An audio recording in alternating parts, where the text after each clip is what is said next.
Qué bueno estar aquí en Pereira para un evento, o unos eventos, porque no es solamente el evento de este momento, sino que vamos aquí a otros eventos, en un día muy especial.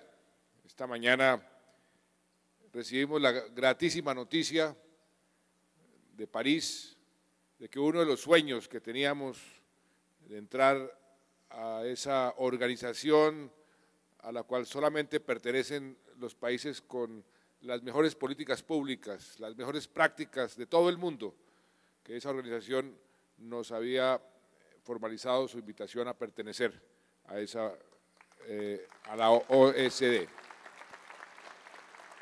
Y eso me hace pensar en una serie de experiencias que he tenido en las últimas 24 horas. Ayer estaba en Ciénaga, en el departamento del Magdalena, inaugurando el puerto de carbón más eficiente de todo el mundo. El presidente de una compañía suiza muy importante, Glencore, me decía, nos fuimos por el mundo entero, analizando los puertos más eficientes que hay hasta el momento. En Indonesia hay uno, en Australia hay otro, y les copiamos los procedimientos más eficientes de cada puerto y juntamos a todas las partes más eficientes de todos esos puertos, y eso fue lo que hicimos aquí en Colombia. Y por eso estamos hoy inaugurando, eso fue el día de ayer, el puerto más eficiente de todo el mundo en materia de exportación de carbón. Y realmente es una operación que uno queda muy impresionado, no se ve el carbón en ningún momento, hasta que llega al cargue, tiene uno que estar en helicóptero para ver algo del carbón.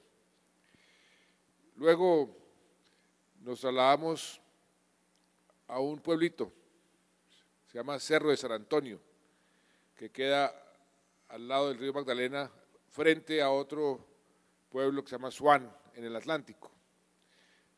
Nos fuimos a llevar el gas por primera vez a ese pueblo.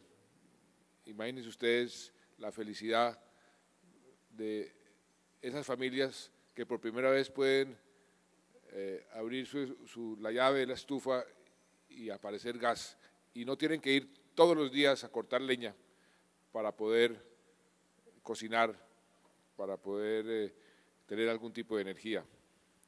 Y luego asistí al Congreso de Fedepalma. Ahí tuve una experiencia también muy interesante, porque escuché los pronunciamientos de ese gremio, importantísimo gremio, donde me decían que tal vez estábamos tratando de hacer demasiadas cosas al mismo tiempo, que es una crítica o un comentario que he oído desde el comienzo del gobierno, que estamos queriendo hacer demasiadas cosas y que nos estamos poniendo objetivos demasiado ambiciosos. Y yo le respondí a nuestros queridos dirigentes del gremio palmicultor que yo no creía que eso era malo, que pensar en grande es importante para cualquier persona o para cualquier país, y que yo quería que este país realmente pensara en grande y que dejáramos atrás medio siglo o 200 años de estar pensando en chiquito, de tener miedo, de no tomar riesgos, de hablar en diminutivo, y que por qué no podíamos pensar en grande y ponernos altos objetivos. Y les daba a los señores palmicultores unos ejemplos.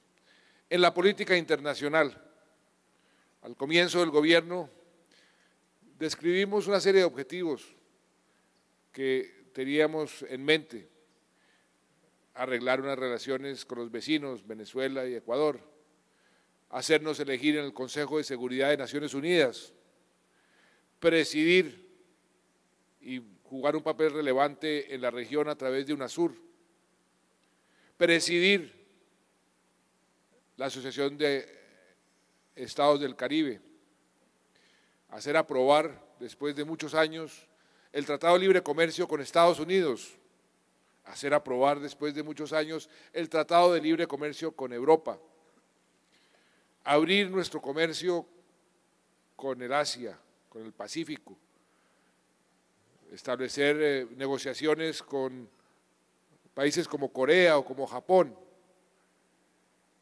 crear el proceso de integración más importante en la historia de América Latina con los países que están teniendo el mejor desempeño de toda la región, que son México, Chile y Perú, y entrar a ese gran club de países con buenas prácticas que es la OCDE. Pues bien, en su momento me decían que eso era imposible, que todo eso no era posible lograrlo, que por qué no me concentraba en algunos de esos objetivos, y les decía yo a los palmicultores, todo eso ya lo hemos logrado, falta la OCDE y hoy se logró. Eso solamente en la parte de las relaciones internacionales. Por otro lado me decían, usted está prometiendo 1 millón de viviendas, cuando lo máximo que cualquier gobierno ha logrado en la historia han sido 300.000 en 4 años. Usted está prometiendo conectar a todos los municipios del país con fibra óptica y banda ancha. Eso en 4 años es imposible. Usted está pretendiendo hacer inversiones en la infraestructura que multiplican por 6 el promedio anual de esas inversiones. De 3 billones de pesos pasa a 18 billones de pesos como promedio en los próximos años.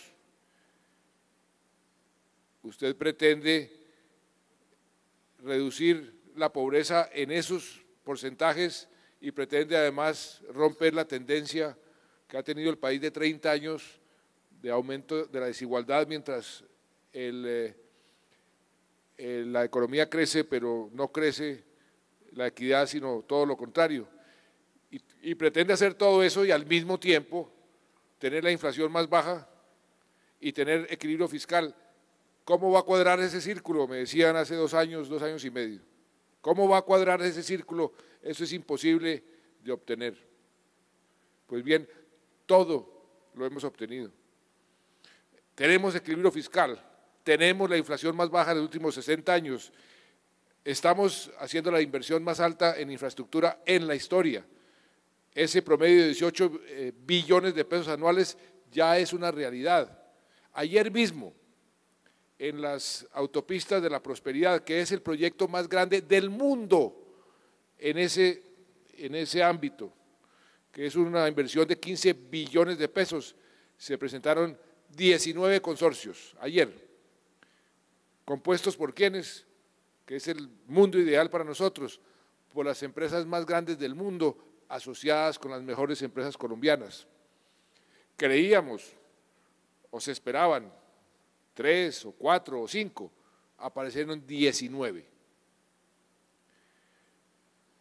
En materia de la vivienda, hice las cuentas, llevábamos 500.000 viviendas, más las 100.000 gratis, más las 100.000 del ingreso de los colombianos de 1 a 2 salarios mínimos, más lo que lanzamos en el PIPE para los colombianos de clase media, que les bajamos los intereses de 12,5% a 6%, entre 6 y 7%.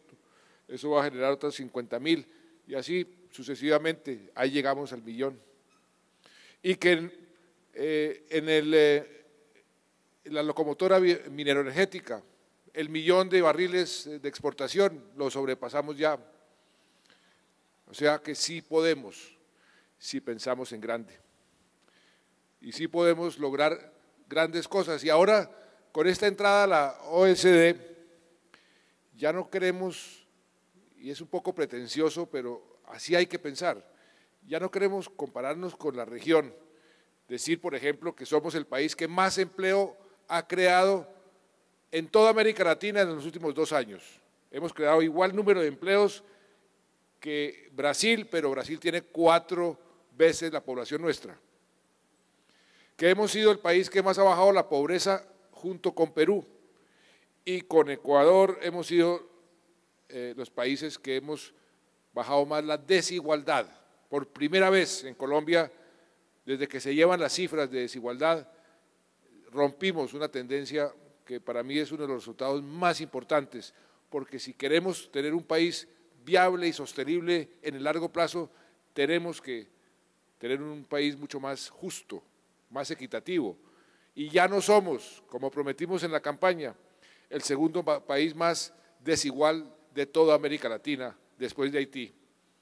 Ya orgullosamente estamos en el 8º o 9º lugar, pero en lugar de compararnos con la región, comparémonos con el resto del mundo, comparémonos con los países realmente exitosos, y eso es lo que el ingreso hoy a la OECD nos va a permitir. Y vamos a cambiar de lista. Ahora, en lugar de estar en la cabeza de la región, vamos a estar supuestamente en los últimos lugares y no en el último de ese otro club. Pero eso, ¿a qué nos va a obligar? A ser cada vez mejores, a buscar cada vez más excelencia en nuestras políticas públicas, a que nuestra educación sea cada vez mejor y nos va a garantizar hacia el futuro un sello de calidad en la forma como debemos aplicar nuestras políticas públicas. Esta organización no nos va a decir qué tenemos que hacer, eso lo decimos nosotros, pero nos va a decir cómo hacerlo mejor. Y eso es un gran logro. Y en esa organización no están sino los mejores. Y qué bueno que a partir de hoy estamos entre los mejores. Y para eso tenemos que continuar haciendo inversiones de todo tipo, haciendo esfuerzos de todo tipo, porque esto es una carrera sin fin. Y además nos falta también mucho camino por recorrer. Si hemos bajado la pobreza en 4,5 o 6,5%, depende del indicador, en los últimos 2 años, todavía tenemos demasiados pobres en Colombia. Si hemos reducido el desempleo mes tras mes durante 33 meses seguidos, todavía tenemos más de 2.300.000 desempleados en Colombia. Pereira es una ciudad que sufre especialmente el desempleo. Si estamos invirtiendo y construyendo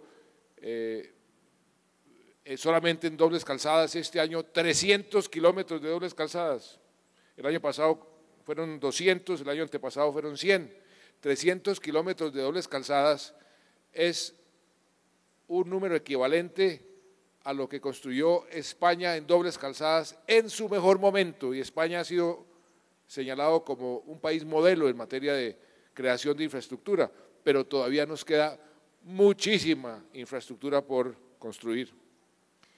Entonces, tenemos que seguir pensando en grande y poniéndonos muchos retos, porque las necesidades de Colombia son muchísimas, y no contentarnos simplemente con 2 o 3 objetivos, porque podemos y tenemos la capacidad para trabajar en múltiples frentes y lograr múltiples objetivos. ¿Y por qué tenemos la capacidad?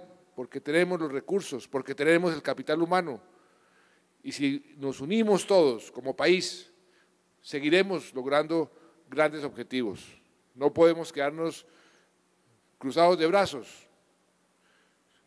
Nos volvimos los productores del mejor café del mundo, pero no podemos decir vamos a seguir viviendo del mejor café del mundo, tenemos que buscar otras alternativas, porque si no, ahí sí, como dice el refrán, camarón que se duerme se lo lleva la corriente. Y por eso tenemos que trabajar cada vez más coordinados con las gobernaciones, con las alcaldías, ayudándonos mutuamente.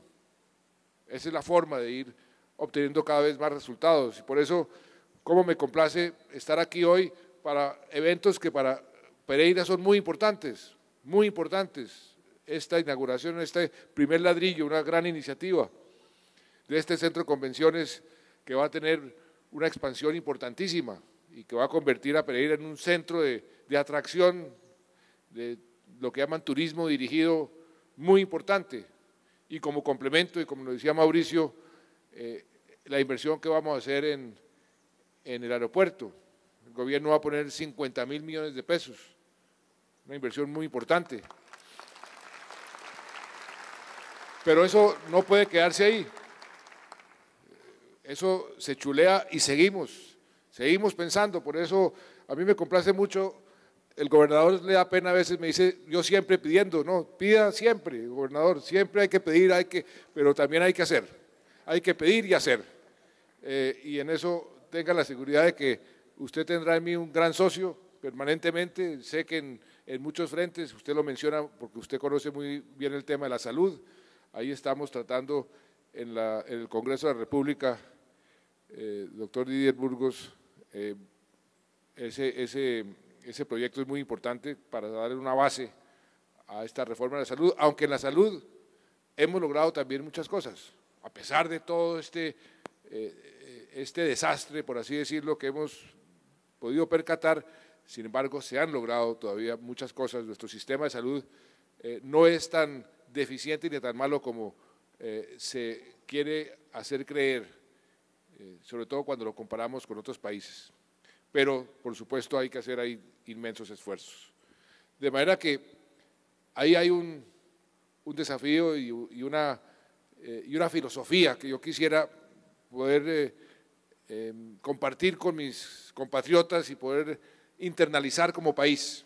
Dejemos el miedo a pensar en grande, dejemos el miedo a tomar riesgos. Y esa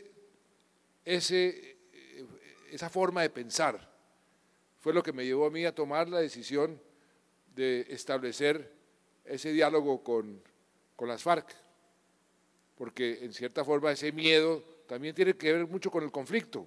Llevamos 50 años o más de conflicto, en donde la gente físicamente tenía miedo a salir a las carreteras, miedo a invertir, miedo a tomar iniciativas. Y si hemos logrado lo que hemos logrado en medio del conflicto, la reflexión de fondo es cómo nos iría sin el conflicto. Es que nos hemos acostumbrado al conflicto. Ay, que mataron a no sé cuántos policías, mataron no sé cuántos soldados, y como si fuera una cosa normal, y que atacaron tal población y que hicieron tal atentado terrorista. Bueno, y seguimos tranquilos, nos acostumbramos a vivir en medio del conflicto. Pues no, vamos a terminar ese conflicto. ¿Y cómo lo vamos a terminar? Como se terminan todas las guerras. Las guerras se terminan, a lo último, a través de un diálogo, en donde estamos entregando, ¿qué? Nada. Estamos entregando una serie de reglas de juego para que esta gente cambie las balas por los votos, pero no estamos poniendo en peligro nuestro Estado de Derecho, nuestro concepto de propiedad privada, nuestra Constitución, nuestras leyes, nuestro modelo de desarrollo. Nada de eso está en peligro, nada de eso está ni siquiera en la mesa de negociación. Lo único que pusimos fue el sector rural. ¿Por qué lo pusimos? Porque lo que queríamos hacer nosotros con el campo era algo inclusive más audaz de lo que las FARC ha venido pidiendo hace 20, 30, 40 años, porque sabemos que en el campo colombiano está concentrada la pobreza, porque sabemos que tenemos una deuda infinita con el campo si queremos cerrar esa brecha entre lo urbano y lo rural, porque sabemos que tenemos que hacer unas inversiones cuantiosísimas si queremos realmente explotar el campo como debemos en un mundo muy apropiado, porque estamos comenzando a vivir una crisis de alimentos y Colombia es uno de los pocos países que tiene la capacidad de aumentar y en forma sustancial el área y la producción de alimentos. Pero tenemos que hacer unas grandes inversiones, entonces las vamos a hacer y lo dijimos desde un principio, con o sin FARC. Yo prefiero con, porque nos quitamos de encima esa mula muerta que tenemos, ese obstáculo a nuestro desarrollo que es el conflicto. Ayer me decían, sí, pero es que estamos legitimando a las FARC y en cierta forma, ¿por qué vamos a entregarles eso a estos individuos que lo único que han hecho es daño a Colombia?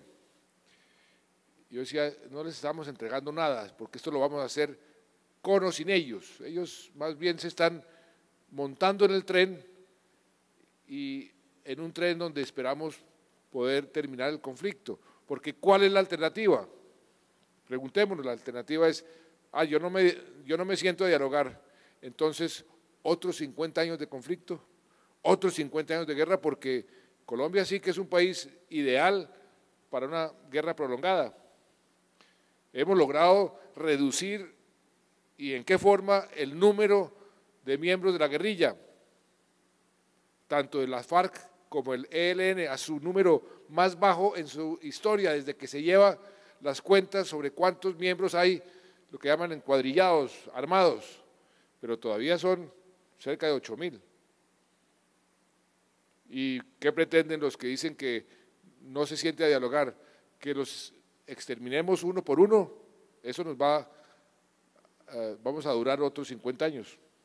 Entonces no es lo sensato decir, venga a ver y arreglamos este conflicto cuando ellos saben que no tienen futuro y que vamos a ser generosos en el sentido de decirles vengan, se desmovilizan, entregan sus armas y les damos espacio en nuestra democracia para que continúen su lucha o su revolución, pero sin armas.